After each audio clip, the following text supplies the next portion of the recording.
Gitu. Kalau melihat yang berlangsung dengan cara mendapatkan ya kekuasaan, ya kepemimpinan dan lain sebagainya itu kan cara-cara yang sifatnya itu mengajak orang untuk bertanding atau beradu kontestasi, beradu kekuatan modal, pengaruh dan lain sebagainya. Padahal ada kemungkinan seperti yang tadi secara sekilas tadi kemukakan, seharusnya kan bisa dengan musyawarah. Tapi narasi musyawarah itu kan tidak ada. Orang yang bermusyawarah adalah orang yang punya ruang di dalam hatinya bagi orang lain.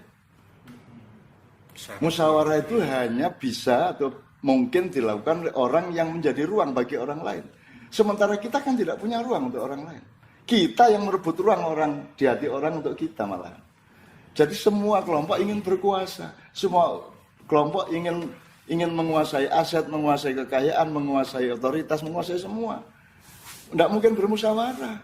Bermusyawarah itu kan kita nol dulu, bareng-bareng. Tidak ada yang mau. Tidak ada yang mau. Tidak seksi ya? Jadi sebenarnya Pancasila itu juga dimanipulasi aja. Ya omong kosong, musyawarah dan mufakat. Apanya? Wong syarat rukun untuk bermusyawarah itu tidak diterapkan untuk pelaksanaan politiknya kan? Loh, kan Pancasila hanya digunakan sebagai jargon untuk papan nama, bukan sebagai makna. Kalau sebagai makna, Kiai Tohari bilang ya nggak ada orang nggak setuju Pancasila kalau memang berpikirnya makna. Kesepian. Semua orang setuju Pancasila. Semua setuju, semua manusia di dunia, sak malaikat-malaikatnya, setan aja nggak setuju ya. Ya aku ya setuju, cuman ya tugasku kan beda kan ya. Jadi kalau kita melihat pelaksanaan sehari-hari di masyarakat, musyawarah kalaulah itu benar ada itu hanya di tingkat neng RT, bahas opo itu musyawarah. Iya, itu bisa. Tapi untuk tingkat untuk kabupaten ke bawah yang selama ini merupakan syarat Kiai Kanjeng untuk mau diundang, itu sebenarnya cermin bahwa di situ masih mungkin ada musyawarah, masih mungkin ada gotong royong karena tingkat ketidakadilan sosialnya tidak separah kalau kita ngelihat secara nasional. Proses pendidikan politik dari manapun itu tidak pernah mengarah ke itu ya, ke apa? Tidak ada pendidikan politik. Malah nggak ada. Di mana ada pendidikan politik? Siapa yang melakukan pendidikan politik? Yang wajib mestinya parpol ya. Ya parpol kan. Parpol seharusnya rajin kemana-mana. Tapi kan mereka bukan mau demokrasi rakyat, mereka mau berkuasa. Semakin bodoh rakyat, semakin mudah dikuasai. Bisa diterima nggak anggapan bahwa karena teritori Indonesia itu sedemikian luasnya, maka mungkin sulit itu bermusyawarah untuk seluruh apa? Ya, kalau gitu di federasi.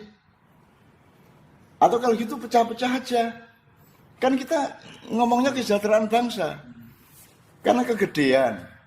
Masa satu kesebelasan 200 orang. Ya sudah dipecah 11-11. Kan tujuannya kan manusianya sejahtera, manusianya enak, nyaman kan gitu. Kenapa kita konservatif? Kenapa kita jumut terhadap bentuk negara, bentuk pengelolaan, jenis manajemen? Kenapa kita jumut? Kenapa? Ada kekhawatiran apa? Atau gitu ya? cari pemimpin besar. Ada juga teorinya untuk mengelola Indonesia. Maka kamu berpikir seperti yang kita bilang, kalau rakyat ini kan urusannya cangkul dan pisau. Kalau pemerintah urusannya pedang. Kemudian negara ini harus dipimpin oleh kebijaksanaan yang tingkat keris. Nah ini kan pemahamannya sudah sangat lama kita pahamkan. Nah sekarang ini nyun sewu, yang pegang pedang itu pedangnya dipakai untuk mencari nafkah. Yang cari nafkah kan sudah yang pegang cangkul. Terus kaum intelektual juga salah. Masa presiden profesi, masa menteri profesi, masa ustadz profesi. Profesi itu kan alatmu, fungsimu untuk mencari nafkah, untuk menjalankan suatu perjuangan.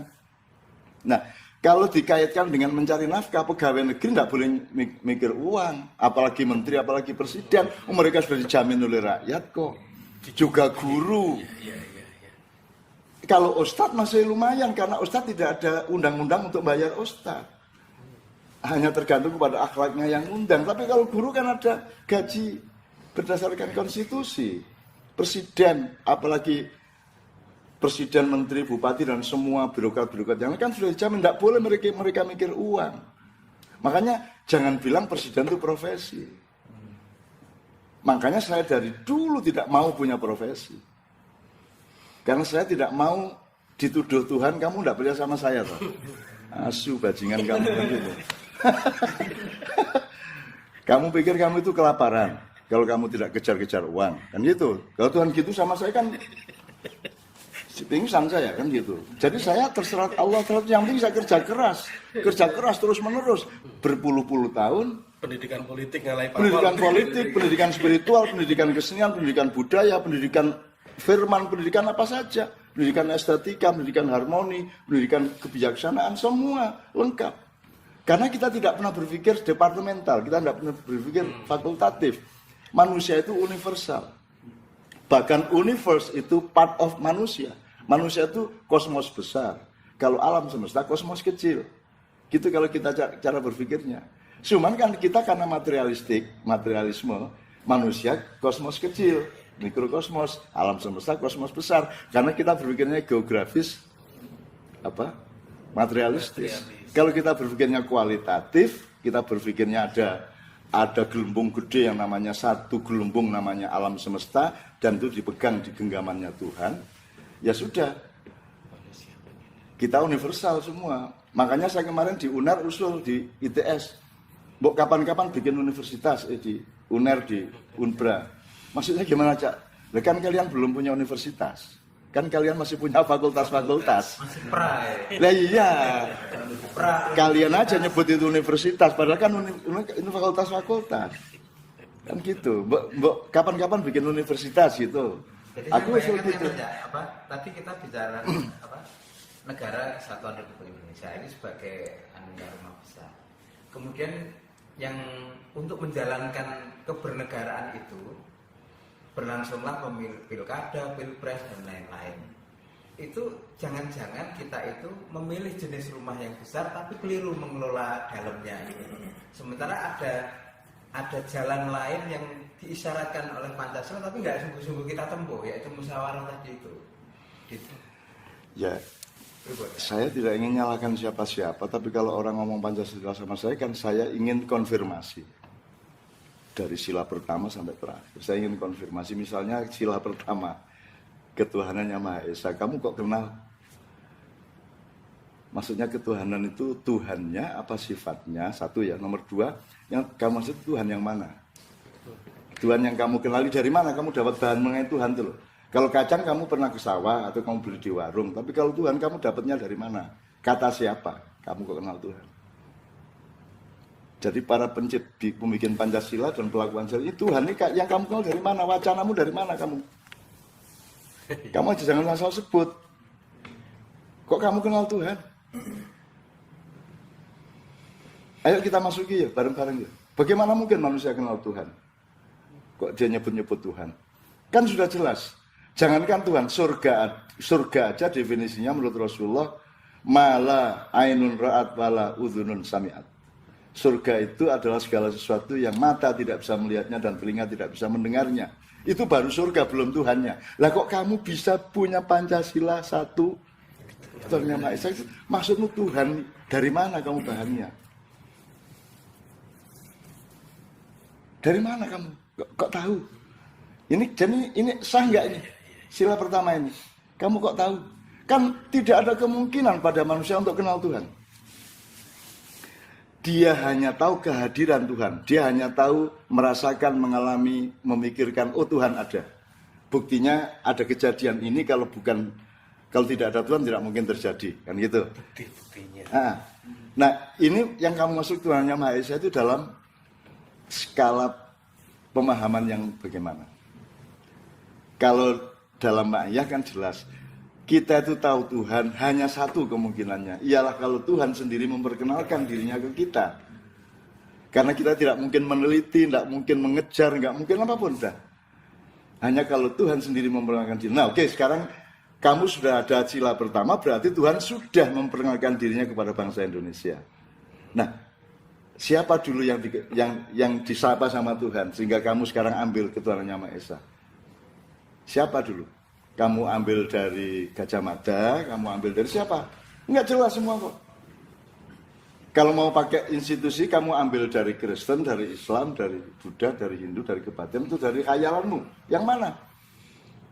Kalau Anda dewasa, ketuhanan Yang Maha Esa itu kan pasti, ya sudah pasti itu merupakan sumbangan-sumbangan yang jenisnya sama dari berbagai macam bentuk ijtihad maupun wahyu. Wahyu mengatakan Qul ahad, oke berarti Tuhan Yang Maha Esa. Tinggal masalah verifikasi ayatnya bagaimana, kan gitu. Tapi kan informasinya sudah jelas. Nah sekarang dari Kristen monggo sumbangkan, dari Katolik monggo sumbangkan, dari Buddha, Hindu, Konghucu monggo sumbangkan, gitu loh. Sumbangkan untuk supaya memantapkan Tuhan Yang Maha Esa. Kalau ini tidak jelas, akhirnya menjadi klaim. Masa ada orang Islam anti Pancasila terus piye? Lha niku sego kula sing ngliwet Itu nasi saya yang memasak di dapur saya. Begitu kamu makan, kamu ndak akui saya bagaimana? Kamu pikir saya anti nasi bagaimana sih? Jadi kita ini sebenarnya nggak sungguh-sungguh bernegara, nggak sungguh-sungguh terhadap nilai. Makanya di volume pertama itu loh, kita iseng kayak loh terhadap nilai-nilai. Gitu. Bahkan terhadap Tuhan pun kita setengah hati, jeng-jeng itu. Itu sebenarnya sudah dari dulu-dulu saya omongkan. Untuk Indonesia. Ya untuk siapa lagi lah. Kan gitu sebenarnya. Sampai ditiruin sama Nevi toh. Kita iseng. Bahkan seekor coro gitu. Sampai diajak-ajak saya oleh orang. Itu beneran. Loh, gimana? Saya sebut coro gimana?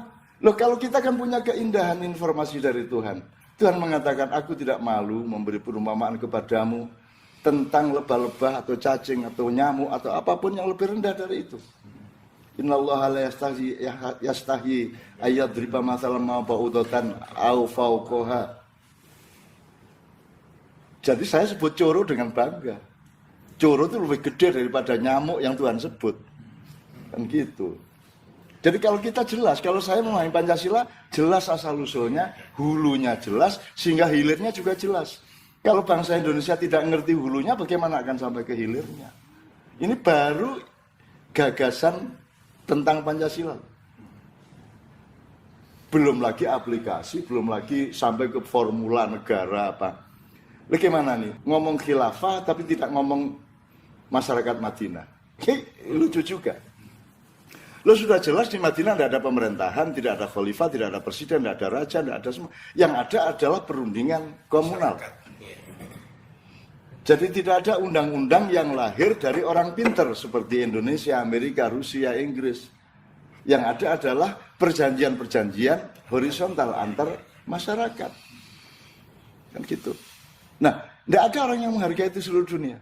Bahwa Piagam Madinah adalah satu-satunya konstitusi yang tidak dibikin oleh kelompok intelektual, yang tidak dibikin oleh orang sekolahan atau orang pinter, tapi dibikin otentik, orisinal oleh rakyat yang memerlukan perundingan-perundingan dan perjanjian-perjanjian. Kita ini tidak usah undang-undang, wong milih presiden aja tidak boleh sendiri kan, dipilihin parpol kan. Bukan milih itu namanya, dipilihkan.